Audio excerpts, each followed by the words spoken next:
네, 57강입니다.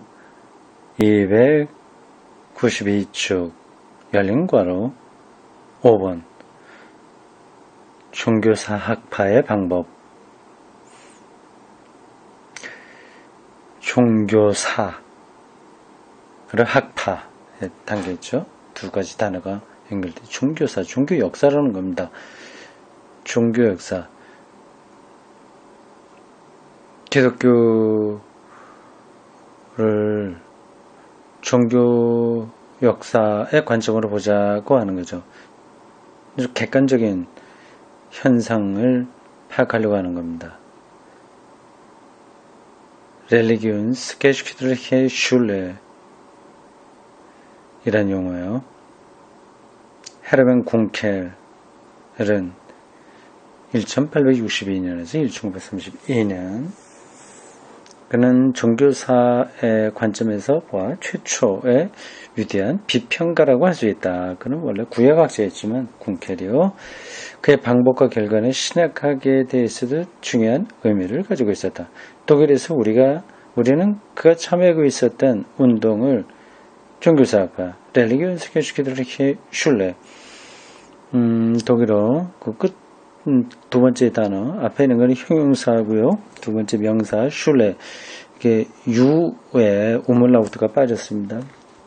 이것은 이슬람교, 불교, 힌두교 따위와 같은 살아있는 종교에 특별한 관심이 있다는 의미에서 말하는 학파가 아니었다. 그런 전반적인 종교를 말하려고 하는 건 아니고요. 그래서 성서의 내용을 분석하는 방법이었다. 성서, 주로 기독교죠. 성서를 종교 역사의 관점에서 보자고 하는 거지 총체적인 종교 역사를 다루려고 하는 건 아니었습니다. 종교사학파는 구약과 신약 양쪽이 다 주위의 여러 종교적 상징에 의존하고 있는 정도를 찾아내려고 했다. 그럴 수 있죠. 의존하고 있죠. 메소포타미아 문명의 종교, 이집트의 종교, 가나안 종교에도 이런저런 크고 작은 영향력들이 오갔습니다. 물론 아시아의 여러 종교와 함께 훨씬 뒤에 나타났던 이슬람교는 배제한다. 이슬람교가 나오기 전에 기독교의 체계가 잡혔으니까요. 그러나 그것은 페르시아, 이집트, 아시리아의 여러 종교를 포함한다. 그리고 그것은 종교의 원시적 형태, 특히 헬레니즘 세계에서 헬레니즘이요. 지난번에 봤죠.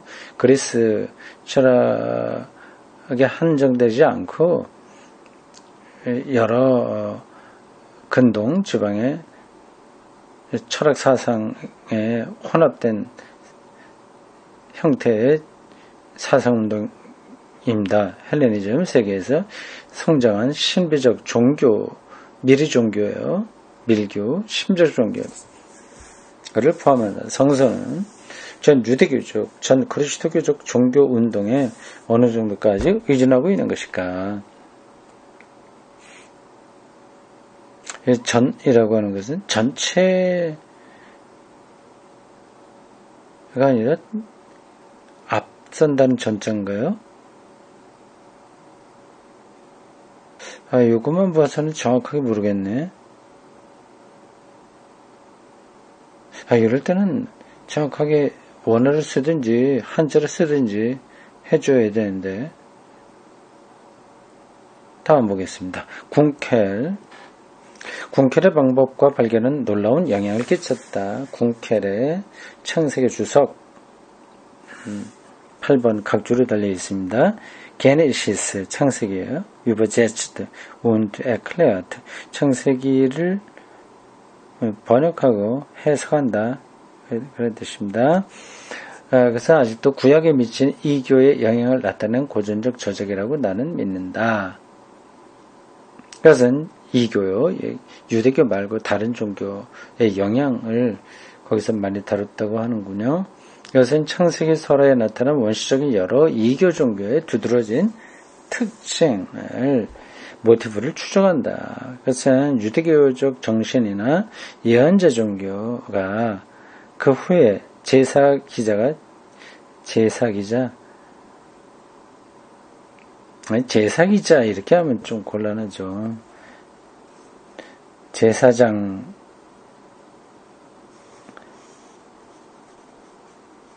해야 된다. 피문서로 가르치거든요. 프리스터 제사장 계급에 속했던 사람의 문서들을 가르쳐서 피문서라고 합니다. 이문서가 있고 제2문서가 있고 구약 성경에 그런 여러 특징들을 가진 문서들이 나옵니다. 어쨌든 그 후에 제사기자가 이교 신화를 어떻게 변화시켜서 이것을 예언자적 정신의 충격 아래 순화시켰는가를 논증했다. 이 모든 것은 우리가 이전에 비해서 구약에 대한 이해를 훨씬 잘할 수 있게 한다. 궁켈의 이 종교사학적인 연구가 구약 성경을 좀 더 정확하게 이해할 수 있도록 큰 영향을 끼쳤군요. 신학에서도 같은 일이 이루어질 때 그때 주위에 있었던 여러 종교는 신학의 저자들에게 영향을 주었다. 묵시문학 시대에 받은 영향은 뚜렷하다.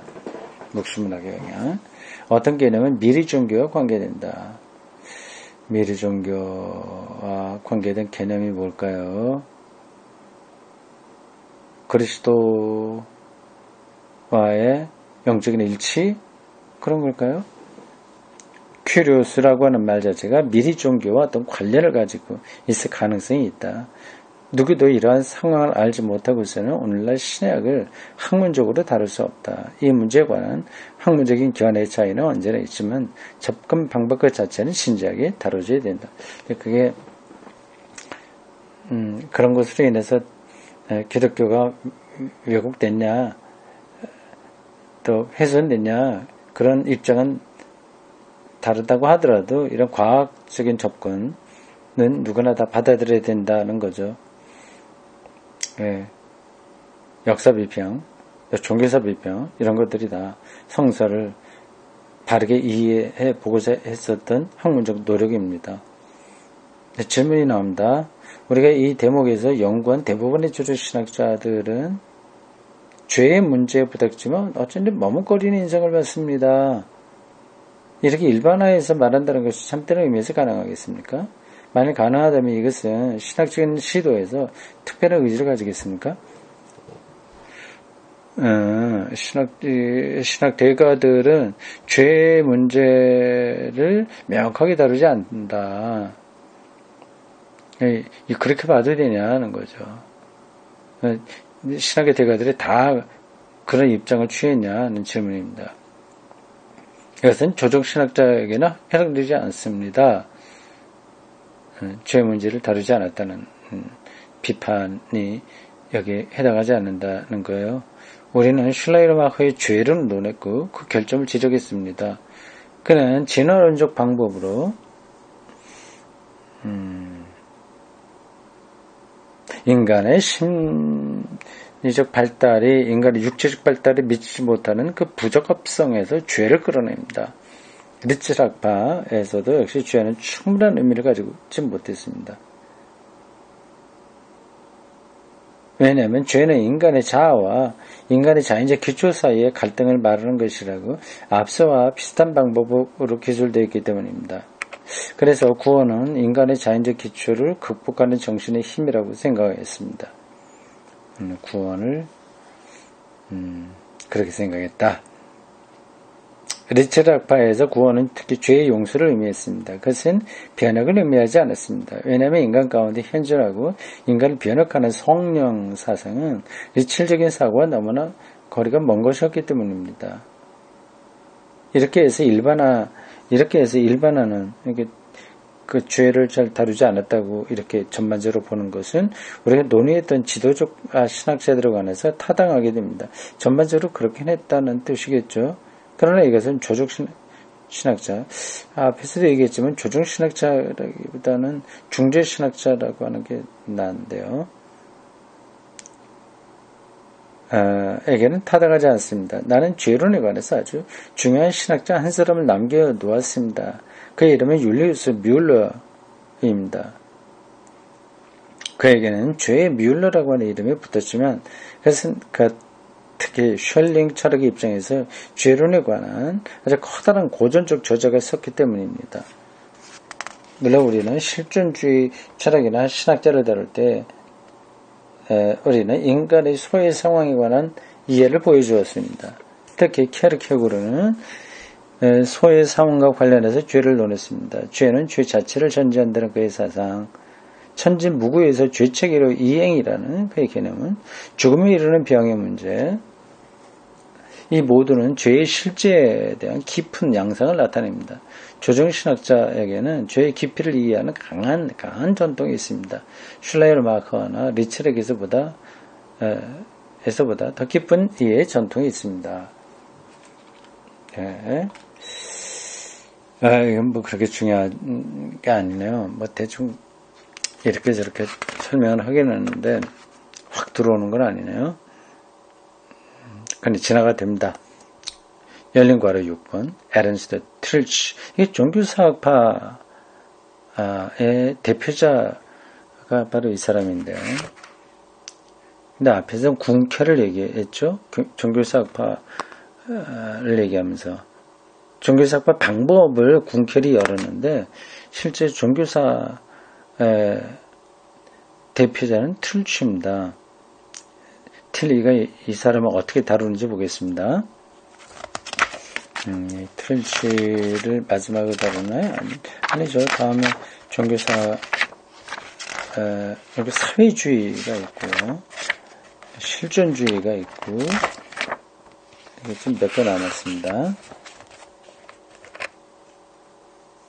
이제 한 강의만 남았기 때문에, 한 강의는 아닌데, 뒤에 몇 개인데요.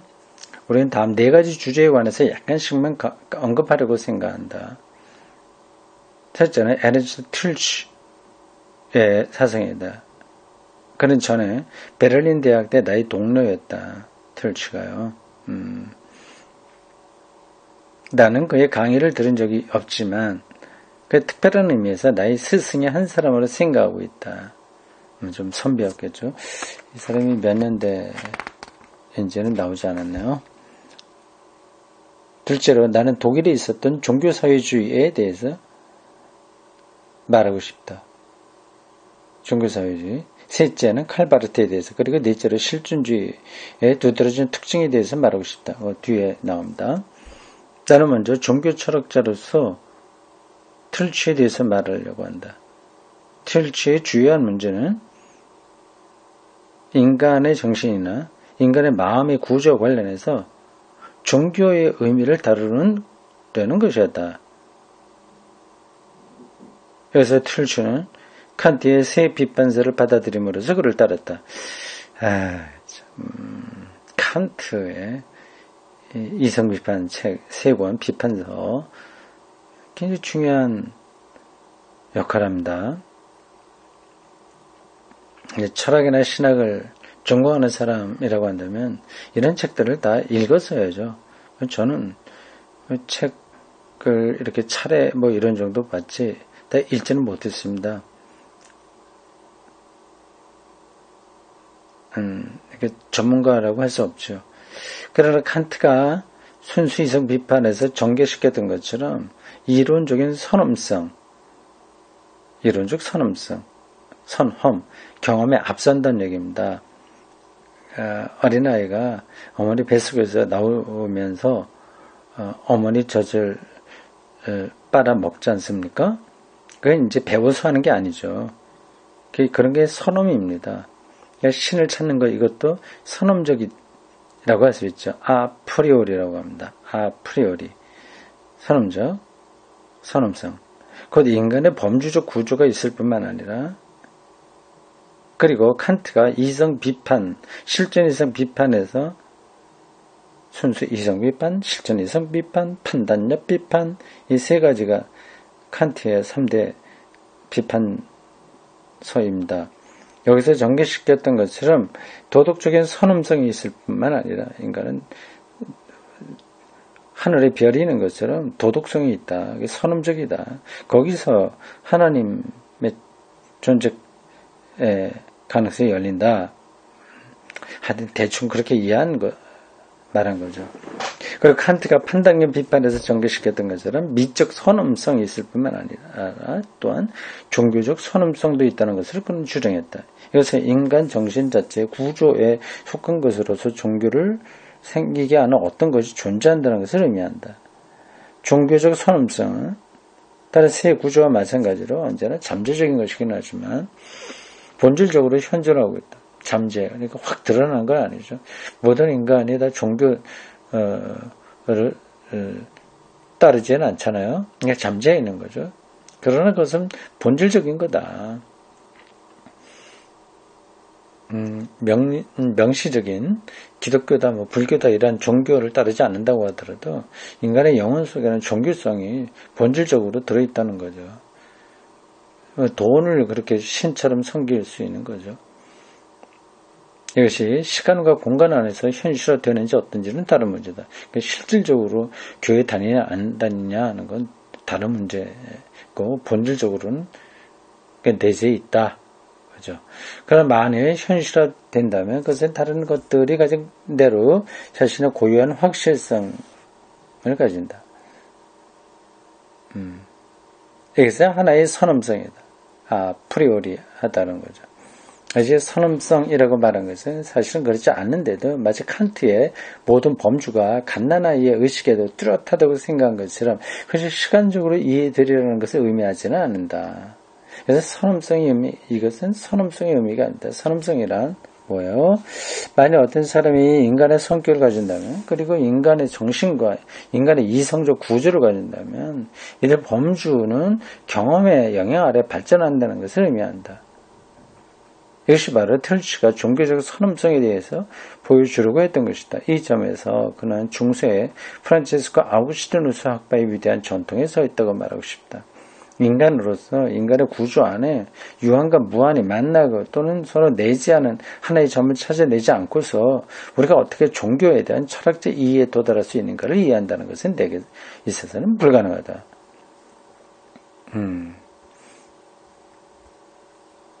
어떤 지점이 필요하다고 하는 거죠. 유한과 무한에 대한 인식이 없이 종교적 경험에 이를 수는 없다. 그죠? 그리스도교의 절대성이라는 책에서 틸츠는 그 책 이름이 밑에 각주 10번으로 달려 있습니다. 에르츠 틸츠 Die Absolutheit des Christentums und die Religionsgeschichte.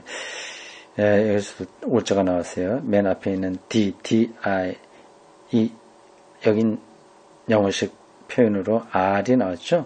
독일어는 L이라고 하는데 이게 R이 아니라 E여야 됩니다. D-I-E, D예요. 정관사입니다. 여성을 가리키는 정관사. 그리스도교의 절대성. 더 정확하게 번역하면 그리스도의 절대성과 종교 역사입니다. 틸츠는 하루나게 유명한 저서 그리스도의 본질을 비판한다. 우리는 그것을 어디에서 이끌어내느냐고 그는 묻는다. 그것은 그리스도교의 고전적 시기인가? 사도들의 시기인가? 아니면 본질에 도달하기 위해서 모든 구체적인 현실로부터 추상하는 아리스토텔레스 방법을 사용함으로써 모든 시기로부터 추상할 것인가? 그러니까 하루나게 기독교 본질이 이 기독교 역사에 어디 시점을 두느냐에 따라서 달라지는데 그게 도대체 그 근거부터 정확하게 해야 될 거 아니냐 이렇게 비판한 거죠. 어느 경우에도 역사에는 이런 본질이라는 없는 법이다. 이런 본질 없는 법이다. 우리는 불가능에 부딪힌다. 역사는 미래를 향해 열려있다. 만약 어떤 사람이 본질에 대해서 말한다면 그것은 미래 전체를 예상함으로써만 가능한 것인데 미래 전체를 예상한다는 것은 불가능한 일이다. 그래서 틸츠는 본질을 찾아내려는 가능성을 부정했다.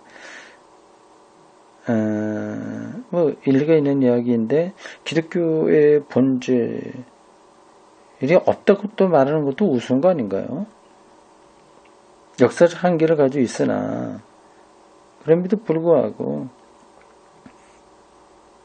본질은 말할 수 있는 거죠.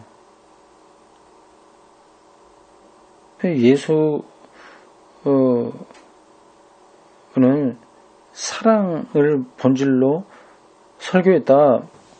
그렇게 말할 수 있는 거 아니겠습니까?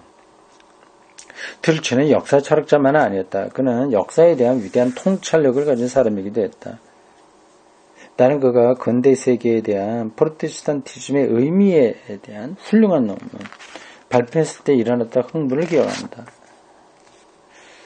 그 책에 그렇게 흥분을 자아낼 만한 거군요. 프로테스탄티즘 und 프로그레스.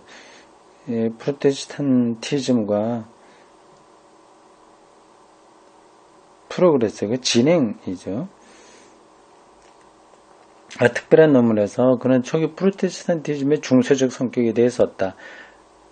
이런 논문들을 척척 우리가 읽어내야 되는데, 독일어로 된 거 읽으려면 시간이 많이 소용되고요. 독일어를 안다고 하더라도 그렇고요. 그런 점에서 번역도 많이 돼야 되는데, 이 번역해놔봐야 책 팔리지도 않을 테니까 학자들이 이런 일을 잘 안 하죠. 그러면 전문 번역가가 있어야 되는데 한국교회가 전문 번역가를 키우지는 않습니다. 다른 때도 얘기했습니다만 세계 선교사를 많이 파송하는데 번역가는 안 키웁니다. 선교사 숫자를 반쯤 줄이고 그 돈으로 번역자를 키우는 게 더 낫죠. 그리고 프로테스탄티즘은 중세 세계를 중시키겠다는 사상에 도전했다. 그는 초기 프로테스탄티즘이 중세적인 모든 특징을 가지고 있다는 것을 보여주려고 애썼다. 그 대신 중세는 계몽주의가 시작되면서 비로소 끝나게 되었다. 물론 이것을 흔히 자유주의적 프로테스탄티즘이라고 부르는 것의 근본적인 표현이었다. 일단 이렇게 정리를 하고요. 복잡한 건데 진도 나가겠습니다. 296쪽 7째 줄입니다. 트릴치의 역사 철학은 그가 역사주의라고 부르는, 영어로는 아마 히스토리시즘이라고 부를 수 있는 것에 대한 부정적 태도에 뿌리를 두고 내리고 있다. 독일어로는 역사가 히스토리와 게슈chte 두 가지 단어가 있습니다. 히스토리는 그냥 연대기적인 역사라고 한다면 게슈chte는 해석된 의미 있는 그러한 역사를 가리키죠. 그래서 일반적으로 인문학, 철학, 신학에서 쓰는 역사는 히스토리가 아니라 게슈chte입니다. 근데 영어로는 다른 번역을 그 게슈chte에 해당하는 단어가 없어요. 그래서 히스토리라고 다 합니다. 독일어의 히스토리나 게슈cchte 이 두 개 다 영어로는 히스토리 이렇게 됩니다. 어쨌든 역사주의는 역사에 대한 상대적 태도다. 역사주의에서 보면 역사란 과거에 대한 단순한 관찰이다. 이게 이제 히스토리를 가리키는 거죠. 이것은 역사에 참여하고 역사 경고에 참여하고 역사의 경고에 대해서 결단을 내리려는 태도는 아니다. 이거는 이제 게슈chte니까요. 역사주의의 영향을 받은 19세기 말에는 역사랑 기껏해야 거리를 둔 태도로서 관찰하는 흥미있는 주제에 지나지 않았다.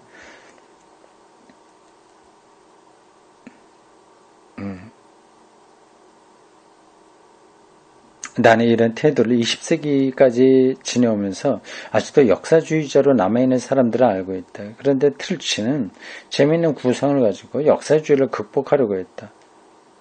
그럼 물었다. 역사의 목표는 뭐냐? 역사는 무엇을 향해 나아가는가? 그 목표는 역사의 의미를 결정하게 될 것이다. 그러나 그는 이러한 목표를 아는 또는 주는 가능성을 부정했다. 우리가 살고 있는 구체적인 역사적 구조에 대해서만 우리는 말할 수 있다고 그는 말했다. 그렇죠. 역사의 미래는 열려 있으니까 고정되어 있는 게 아니라요. 이것은 확실히 역사주의를 넘어서는 하나의 진전이었다. 그런 관찰자였을 뿐만 아니라 역사를 비아냥하려고 했다. 그러나 그는 한정된 방식에서 그랬다. 우리의 과제를 직접 다가오는 역사의 다음 단계를 염려한 일이라고 그는 말하고서 이것을 유럽주의라고 불렀다. 유럽주의. 이것은 오늘날 우리가 서양 세계에 라고 부르는 것과 일치한다. 그는 미국도 물론 여기에 포함시켰다. 그는 서양 세계라고 하는 우리의 표현을 사용하지 않았다. 서양을 사용하지 않고 유럽주의를 사용했다는 거네요.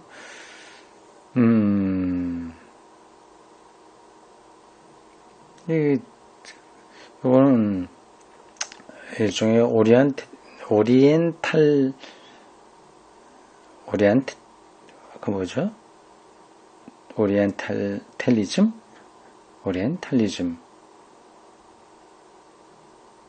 할 수 있습니다. 좀 부정적인 의미죠.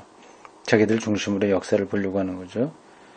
그는 서양 세계라고 하는 우리의 표현을 사용하지 않았다. 왜냐하면 당시에는 동서 간의 분쟁이 시작되지 않았기 때문이다. 유럽주의는 그리스도교적인 유대교적인 그리스적인 로마적인 그리고 게르만적인 여러 요소로서 결합되어 있다. 그리스도교는 유럽주의의 종교였다. 그것은 서양 세계에 속해 있다. 선교는 동양 세계에 사는 사람들을 그리스도교로 전향시키려는 의도를 가지지 말고 그 대신 큰 종교의 상대 교류를 촉진시키는 일을 해야 한다. 그는 자유주의 신학에 주도한 특별 전도 협회의 회장이었다. 그는 회장으로서 문화와 종교의 상호 교류를 하는 그의 선교 개념을 전개했다. 그래서 그리스도교의 절대성 사상이 이것이 어떤 의미인지는 불문하고 폐기되어야 한다는 것을 의미한다. 그리스도교의 절대성이 폐기되어야 된다. 그 동양 종교를 개종시키려고 하지 마라. 그죠? 그리스도교는 서양 문화에 한정시킴으로써 그리고 유럽주의의 종교를 삼음으로써 상대가 됐다. 그리스도교의 상대와 이게 아까 제가 오리엔탈리즘이라고 했는데 그건 조금 다른 성격이네요. 이게 자기를 절대화하는 게 아니네요. 그리스도교와 서양 문화는 서로 종속되어 있다. 그러나 동양 문화에 관해서 우리가 바라는 최상의 것은 여러 종교의 상호 교류다.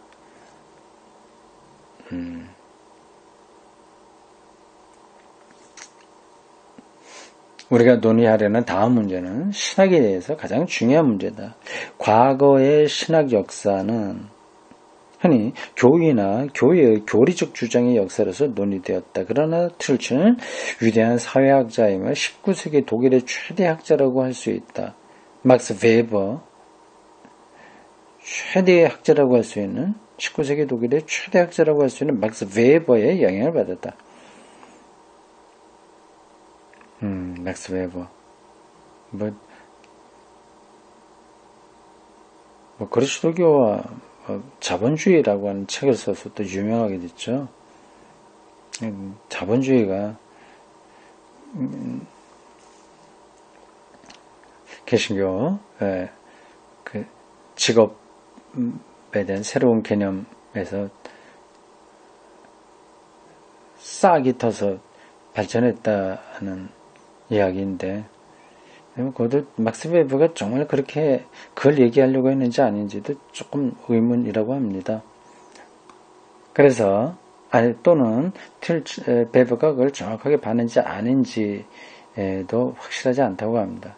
그래서 툴츠는 그리스도교 교회의 사회적 가르침은 어떤 것인가 하는 물음을 제기했다. 사실 이 물음은 저의 제목이기도 하다. 우리는 교회의 사회적인 논리에 비추어서 교리의 주장을 봐서는 안 되는 것일까? 아마도 우리는 교회적 주장을 사회적 현실과의 관계를 떠나서 논의하는 것보다 이 빛에 비추어서 보는 것이 더 잘 이해할 수 있을 것이다. 그렇죠. 교리가 사회과 완전히 관계 없이 독자적으로 발전된 게 아니라 그 사회의 흐름과 이제 상호적 관계에서 자리를 잡았다. 이렇게 봐야 된다는 거죠.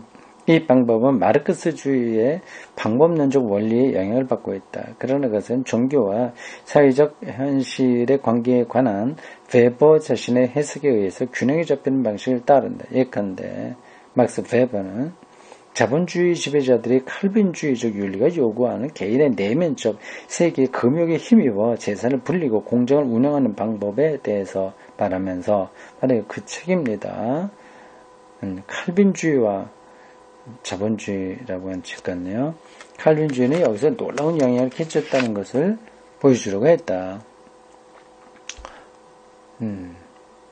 틀치의 방법은 두 갈래 길의 거리와 같은 것이었다. 한쪽에는 모든 교리는 사회적 조건에 의존하고 이것을 떠나서는 이해할 수 없다는 사상이 있다.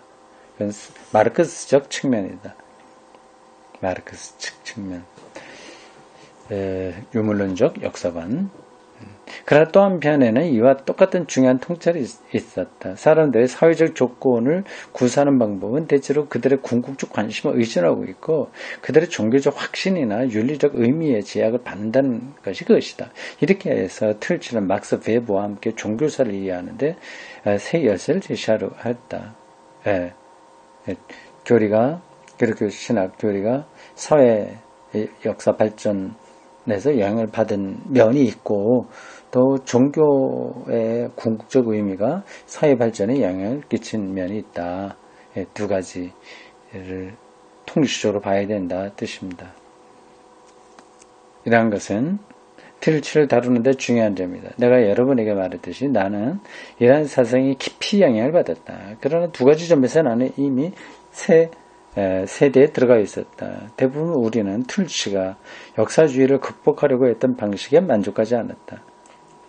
그 자신은 아직도 역사주의의 지배 아래 있다는 것을 우리는 느끼고 있었다. 우리가 틀치에게서 떠난 또 하나의 이유는 그 사이에 대두되었던 실존주의와 관계하고 있었기 때문이다. 틀치는 이 실존주의 사상과 전혀 접촉하지 못했다. 실존주의요. 지금 내가 이 역사를 어떻게 만나느냐, 그 실존을 강조하니까 그 역사주의 그런 거하고는 좀 차이가 있죠. 결국 그는 리츠락바 출신이었으며 리츠락바는 합리주의적 본질주의였다. 우리는 틀치의 이런 한계를 극복하려고 시도하면서도 또 한편 우리는 그가 그리스도교 신학의 여러 전통적 형태를 향해서 겨누었던 비판, 거듭 가끔 참화를 몰고 오는 비판에 대해서 늘 감사하는 마음을 가지고 있다. 그 비판이란 건 기독교 교리가 사회적 변화에 영향을 받았다 하는 거 아니겠어요? 그죠? 그러나 리츠락바나 자유주의 신학, 이것은 그의 자유주의에도 불구하고 있다면 경건주의적, 성서주의적 요소에 매달려 있는데 그 자유주의 신학이 가끔 간직하고 있는 이 옹졸한 성서주의적 태도를 초월하는 일종의 자유를 우리에게 가르쳤다. 성서가